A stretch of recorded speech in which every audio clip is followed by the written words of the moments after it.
नमस्कार श्रोतो, मी वैद्य विश्वास गाडगे नाडी चिकित्सा आणि आपले आरोग्य या कार्यक्रमात आपलं सहर्ष स्वागत करत आहे. श्रोतो, मार्च महिना सुरू झालाय. माझ्या मते आता उन्हाळा सुरू होईल. वातावरणामध्ये उष्णता वाढल्यामुळे अनेक नानाविध शरीरातील बदल आणि त्याशी निगडीत आरोग्यविषयक समस्या निर्माण होऊ शकतात. याचा अंदाज घेऊनच आजचा हा खरं तर कार्यक्रम करतोय. उन्हाळा म्हणलं की सर्वात प्रथम आपण बऱ्याचदा जी तक्रार बघतो ती म्हणजे लघवीच्या तक्रारी बऱ्याचदा या दिवसांमध्ये वाढलेल्या दिसून येतात. कोणत्या कारणास्तव वाढतात, कोणत्या प्रकारच्या लघवीशी संबंधित तक्रारी उत्पन्न होतात याच्याविषयी खरं तर आज आपण चर्चा करणार आहोत. सर्वप्रथम या दिवसांमध्ये वाढणारी लक्षणं कोणती याच्याविषयी जर बोलायचं झालं तर एक फार कॉमनली दिसणारं सिम्पटम म्हणजे या दिवसांमध्ये मुतखड्याचं प्रमाण वाढलेलं असतं. युरिन स्टोन किंवा किडनी स्टोनचं प्रमाण या दिवसांमध्ये वाढतं.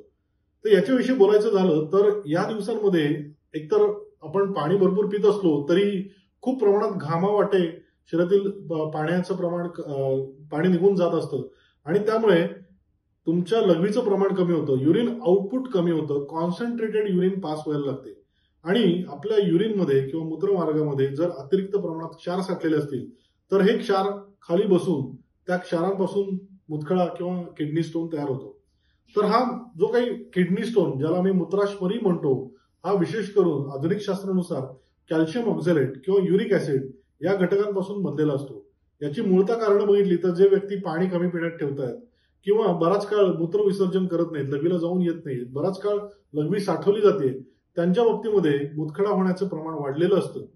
विशेष करून जे काही गरमीच्या ठिकाणी किंवा उष्ण प्रदेशात राहत आहेत त्या व्यक्तींमध्ये मुतखड्याचं प्रमाण वाढलेलं दिसून येतं. कारण घाम खूप येत असतो.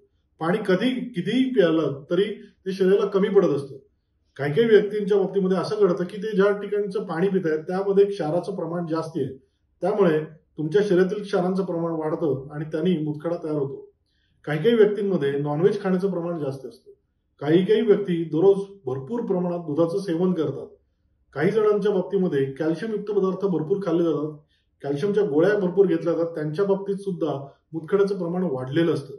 या मुतखड्यामुळे काय घडतं तर जेव्हा मुतखडा म्हणजे आपण सर्वात प्रथम उल्लेख करतोय तो म्हणजे तुमच्या लघवीतील जे क्षार आहेत ते खाली बसून जातात. याच्यासाठी मी एक उदाहरण देईन की एखाद्या घड्यामध्ये तुम्ही गढूळ पाणी घ्या, ते एक अर्धा एक तास तुम्ही तसंच जर स्थिर ठेवलं तर त्यातील जी काही माती आहे, जे काही कण आहेत बारीक, ते खाली बसून जातात.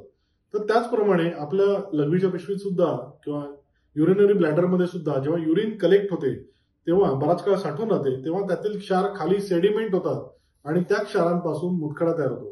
हा मुतखडा जेव्हा कुठे अडकत नाही तेव्हा तुम्हाला काहीही त्रास होत नाही, पण तो जेव्हा केव्हा किडनीमध्ये, युरेटर्समध्ये, मूत्रवाहिनीमध्ये, युरिनरी ब्लॅडरच्या ओपनिंगमध्ये अडकून पडतो तेव्हा लघवी पुढे सरकण्यासाठी तो अडथळा उत्पन्न करतो. त्यामुळे त्याच्या अलीकडील मूत्रवाहिनीला सूज येते, कधी कधी किडनीला सूज येते, लघवीच्या पिशवीला सूज येते, लघवीच्या पिशवीमध्ये इन्फेक्शन होतं आणि त्यांनी विशेष करून कमरेकडून पोटाकडे ओटी पोटामध्ये प्रचंड प्रमाणात वेदना उत्पन्न होतात. लघवी करतेवेळी लघवी अडखळत होते, लघवी पिवळसर लालसर रंगाची व्हायला लागते, लघवी करतेवेळी जळजळ होते. बऱ्याचदा स्त्री पुरुषांना लघवी वारंवार आल्याची भावना देखील होते. तर याला आपण बऱ्याचदा या लक्षणांवरून मुतखड्याशी संबंधित ही लक्षणं आहेत याचं निदान करू शकतो.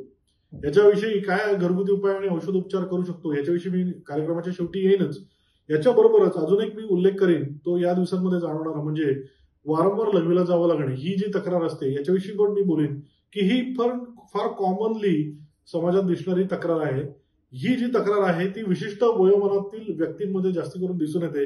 विशेष करून 50 पुढील स्त्री पुरुषांमध्ये लघवीला वारंवार जावं लागणे, लघवीवर नियंत्रण नसणे, लघवी करतेवेळी थांबून थांबून होणे, थोडीशी लघवी पास झाल्यानंतर परत लघवीला जावं लागणे यांसारखा अनुभव येत असतो. तर याच्यामध्ये पुरुषांच्या बाबतीत वेगळं कारण असतं, स्त्रियांच्या बाबतीत वेगळं कारण असतं.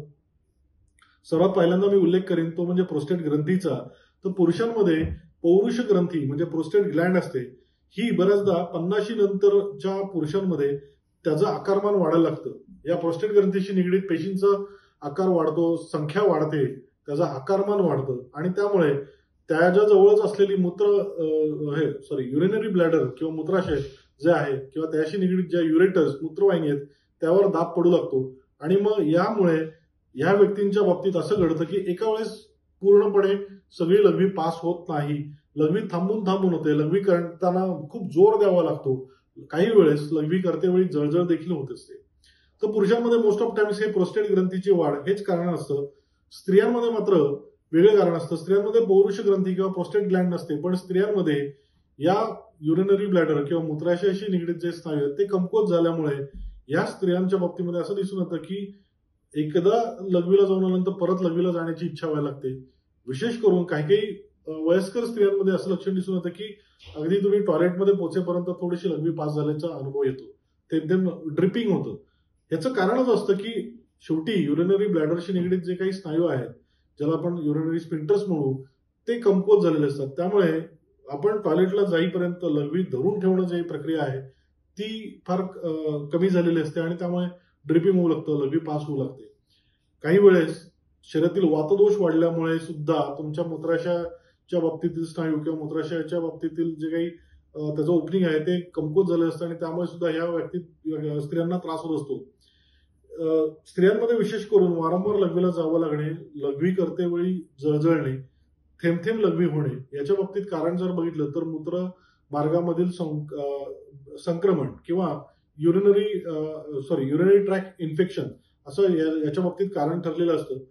याच्या बाबतीत सुद्धा बऱ्याचदा कमी प्रमाणात पाणी कमी पिणे किंवा भरपूर उष्णतेच्या ठिकाणी काम करणे किंवा अभ्यंतरता स्वच्छता न ठेवणे, पिरियडच्या दरम्यान कॉमन टॉयलेट्स वापरणे, याच्यामध्ये सुद्धा या स्त्रियांना युरिनरी ट्रॅक इन्फेक्शन होतं आणि त्यातून ही लक्षणं दिसून येतात. तर याच्यासाठी सुद्धा मी घरगुती उपाय कार्यक्रमाच्या शेवटी सांगेन. याच्याबरोबरच खंडित मूत्र प्रवृत्ती हे देखील बऱ्याचशा व्यक्तींमध्ये दिसून येतं. पुरुषांच्या बाबतीमध्ये हे जे लक्षण आहे खंडित मूत्र प्रवृत्ती हे बऱ्याचदा जास्ती दिसून येतं. याचं कारण असतं की याच्यामध्ये जी काही मूत्रवाहिनी आहे त्याच्यामध्ये मांसल वाढ झालेली असते आणि त्या मांसल वाढीमुळे सुद्धा लघवी पास करतेवेळी तुम्हाला त्रास होतो. याला आपण युरेथ्रल स्ट्रिक्चर म्हणतो की थोडंसं काही अभ्यंतरता त्याची मांसल वाढ किंवा काही वाढ झाल्यामुळे लघवी पास करताना अडथळा उत्पन्न होतो आणि त्यामुळे या व्यक्तींना खूप जोर द्यावा लागतो. थेंब लघवी कधी कधी पास होते आणि त्यामुळे मूत्रमार्गाचं संक्रमण दिसतं आणि त्यामुळे त्रास होतो.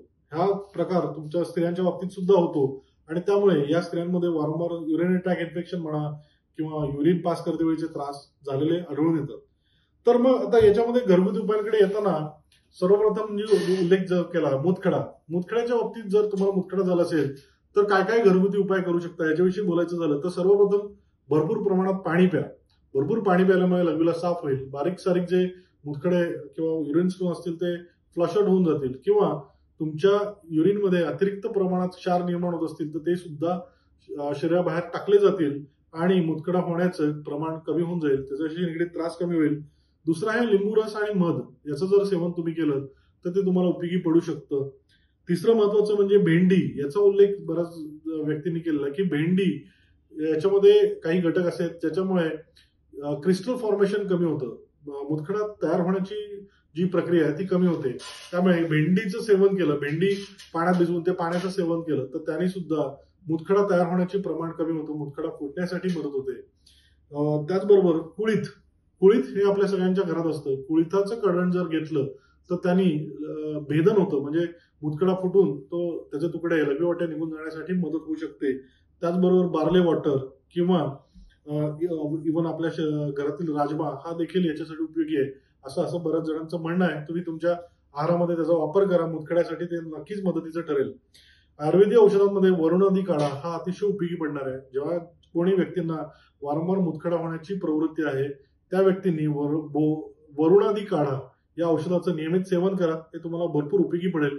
गोक्षुरादी गुगुळ, चंद्रप्रभा वाटी या गोळ्या सकाळ दुपार रात्री महिनाभर सेवन करा.